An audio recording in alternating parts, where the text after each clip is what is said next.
Muy bien, regresamos con el congresista Jorge Rimarachín para hablar sobre los tributos en la industria minera.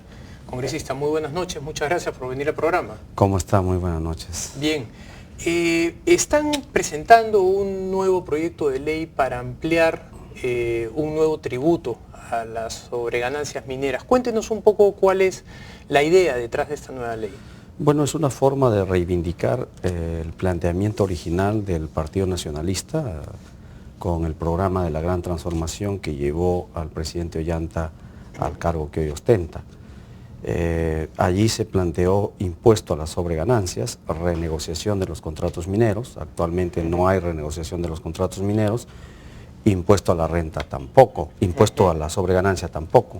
Lo que existen son tres normas, una de ellas que ve el tema del gravamen, otra que ve un impuesto especial y lo que encontramos allí es que el óvulo que daba las mineras al presidente Alan García, 500 millones por año, ahora van a darlo en un año lo que dieron en 5 años al gobierno de Alan García. Y entonces ese óvulo se ha trasladado a la ley como gravamen. Y entonces el compromiso de las mineras con un acta firmada con el premier Salomón Lerner fue que el Estado se beneficiaría con 3.000 millones anuales. Sin embargo, la misma ley tiene una llamada, eso es un caso sui generis, donde dice exceptuando el impuesto a la renta.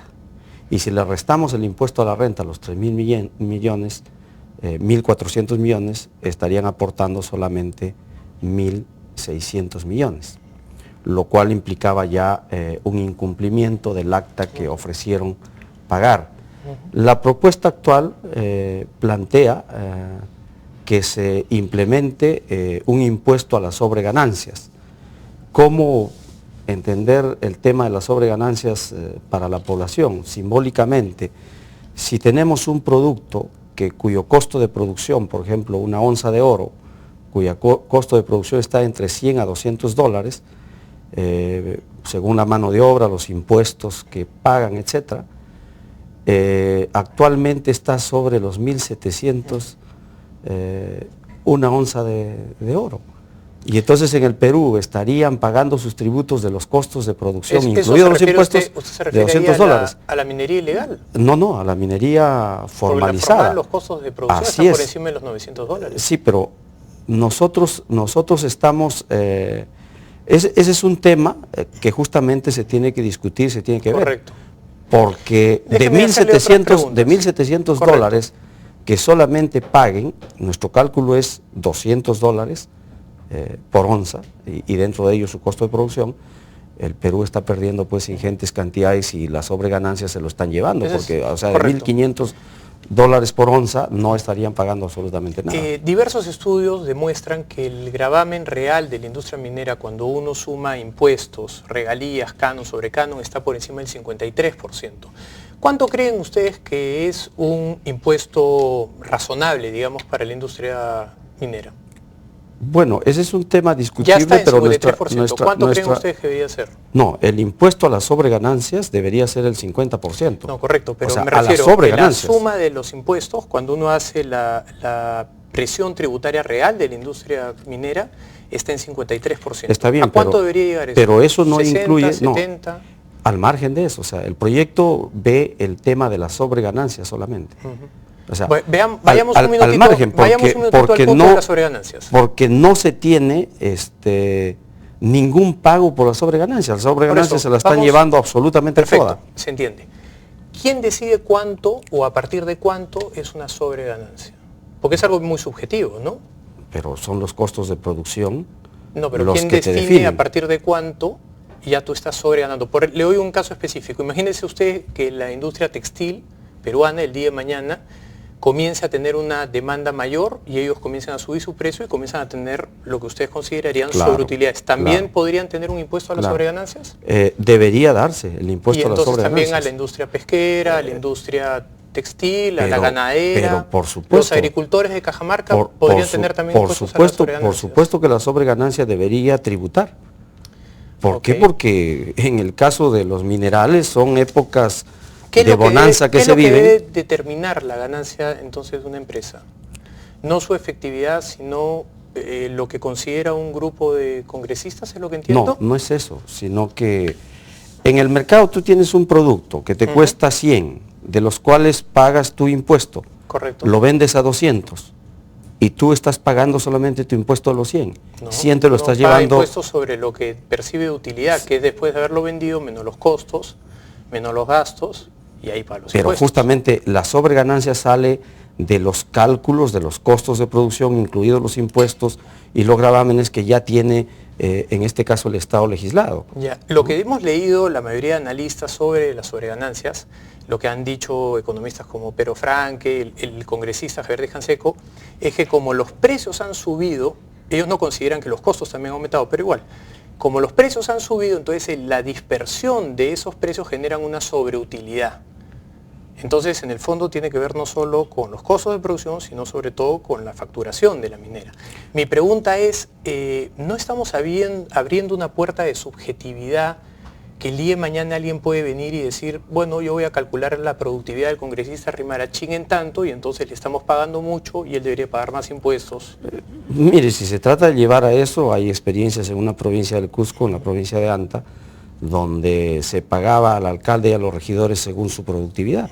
Y eso lo tomaba la municipalidad con una decisión colectiva, en asamblea popular, con un balance efectivo. Bueno, pero acá lo que estamos viendo es el tema exclusivamente de una etapa de bonanza para la venta de los minerales por la demanda que existe, en donde tus costos de producción y tus cálculos y el tributo que tú das, lógicamente hay una sobreganancia identificable que no paga absolutamente nada al Estado. Hablemos de eso. El jornal en Ica ha pasado de 8 soles a 70 soles en un lapso de 8 años. ¿Usted cree que deberíamos de aumentar los impuestos de cuarta que reciben los jornaleros de Ica? Mira, de lo que se trata es lo siguiente, yo lo que quiero es hacerte una repregunta. Por ejemplo, los trabajadores en una minera no tienen, por ejemplo, instrumentos de bioseguridad adecuados. Eso es aparte de los tributos, ¿no? que, por ejemplo, eso elevaría los costos de producción, ¿no? Bueno, pero en las industrias mineras grandes, ellos sí tienen todo eso. Los que no tienen son las pequeñas, medianas te doy una muestra. Y artesanales ilegales, ¿no? Por supuesto, las artesanales no tienen absolutamente ningún instrumento de bioseguridad. O sea, ahí están para formalizarse. Si la idea es que el Estado reciba más impuestos por la industria minera, las industrias mineras grandes, las formales, que exportan más o menos 28.000 a 30.000 millones de dólares al año, y la industria minera informal y artesanal suma más o menos 5.000. ¿No sería mejor tratar de introducir a estas personas a la formalidad? Por supuesto que sí, pero ¿Y qué han presentado ustedes como proyecto de ley para eso? No puedes tú perseguir al minero artesanal, al minero peruano, que arañando, por ejemplo, el decreto que dio el gobierno era todas las informales, todas las mineras artesanales, de 4 a 12 años de cárcel, y empiezas a bombardear sus instrumentos de trabajo. Indudablemente lo que el Estado debe hacer allí es formalizar, darles el plazo adecuado, y en el Congreso hemos dado... Contamina, genera prostitución infantil, genera esclavitud... Sí, pero no hay estudios que digan quién contamina más. No, pues, mira, no va a poner en duda la contaminación de los ilegales contra la industria grande. Tienen ISO 14.000. Pero espérate, ¿cuánta capacidad de movilización de tierra tienen en un día una gran minería? No tiene nada que ver con eso, tiene que ver con el tipo de capacidad que usan. ¿Y cuánta capacidad tiene de movilización de tierra la minería artesanal? La contaminación no se produce por lo que mueven a tajo abierto en un día, la minería artesanal del Perú, absolutamente toda en el Perú, no lo movería pues ni en años. ¿Usted defiende la minería artesanal? Por supuesto que defiendo a los peruanos, pero deben formalizarse, deben tributar, y para eso el Estado ha fijado una política. Hemos ampliado en el Congreso los plazos para su formalización y creemos que debe darse un trato de esa manera. ¿Usted conoce al señor Tankar Raurrau Amaru? es un líder de la minería artesanal. No lo conozco. Él es una persona que guía a todo un grupo de mineros artesanales. Él acaba de publicar un documento en el cual, al final del documento, dice a la pregunta ¿qué debemos hacer frente a la inseguridad? Responde, es urgente comprar armas, organizarnos y protegernos nosotros mismos. Un minero artesanal, un arma de fuego. No, yo no estoy de acuerdo con esas posiciones. Lo que tiene que hacerse el minero artesanal, el minero informal, es formalizarse. Y lo que tiene el Estado es que proteger a este grupo social para no solamente su formalización, sino también dotarle de los instrumentos de bioseguridad. Ojalá con un banco minero el Estado pueda acopiar lo que produce la minería artesanal. ¿Sabe usted cuánto produce la minería artesanal? Sí, cerca de 5.000 millones de dólares. Produce cerca del aproximadamente el 25% de producción de oro en el Perú. Por eso. O sea, la minería artesanal no es poca cosa. Por eso mismo, es un espacio que da trabajo a 500.000 de familias en el Perú. Por eso mismo. ¿No deberían ustedes estar buscando por supuesto que sí, a este tipo de minería? Existen las normas y estamos preocupados, hemos ampliado, como le repito, el plazo desde el Congreso y creemos que debe haber una política de apoyo al minero peruano en mejores condiciones que con las amenazas de apresarlos de 4 a 12 años. Bueno, es que hay dos tipos de minería. Hay el minero que no se ha formalizado, sí, y hay el ilegal, que está en terrenos que no le competen, que no tiene permisos, y a eso evidentemente hay que hacer que la ley funcione. Lo que hay que sacarnos la venda de los ojos es que la gran minería no contamina nada y solamente la minería pequeña contamina. Como le repito, en movilización de tierras, en contaminación visible, usted se puede asustar en una minería artesanal, pero la minería grande, cuando desfoga, aguas contaminadas en tiempo de lluvia, una quebrada, cantidades de agua y la lluvia viene, se mueren todos los animales, las truchas, y entonces destruyen el medio ambiente. 24.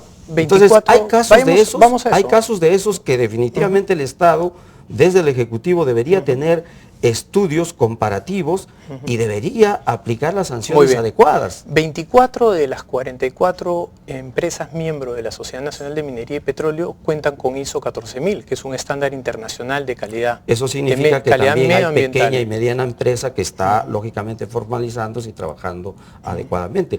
Esa es la tarea del Estado, de formalizar, de ayudar, no de perseguir al peruano que está arañando. Yo conozco minería informal del sur de Ayacucho y del norte de Arequipa.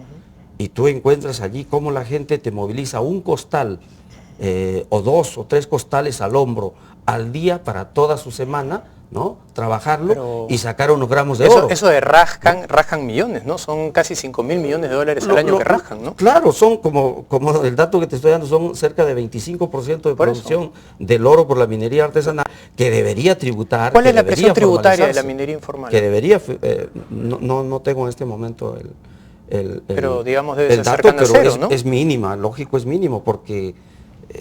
¿Han presentado algún proyecto de ley para formalizar a los mineros informales e ilegales? Existe, nos hemos acogido a la iniciativa del gobierno con el ánimo de darles el plazo adecuado para que se formalicen. Muy bien, mucho. Le agradezco muchísimo la visita, congresista Rimarachín, espero volverlo a tener para hablar de... Quisiera terminar con lo siguiente, o sea, el Perú no es un país minero, y le doy 2 datos.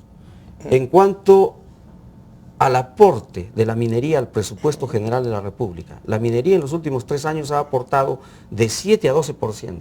Aporta 3 veces más que su segundo competidor en la industria. El 90%. Es la industria que más aporta de lejos. El 90% del presupuesto general de la República lo sustentan los peruanos en otras actividades.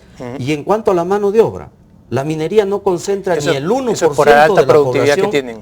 Ni el 1% de la población económicamente, pero yo quisiera terminar. Eso es muy bueno. Quisiera terminar con lo siguiente, de que este dato nos lleva a decir de que lo que estaba reclamando el señor Kuczynski, de que los recursos que ahora tiene el Perú, las reservas, los 61.000 millones de dólares que tiene, lo ponga en circulación, en actividad, con la finalidad de generar trabajo en pequeños y medianas empresas que generen mano de obra. No es así, pero lo tengo que cortar. Y hay planteamientos lo dejamos para otra conversación, lamentablemente nos ha ganado el tiempo.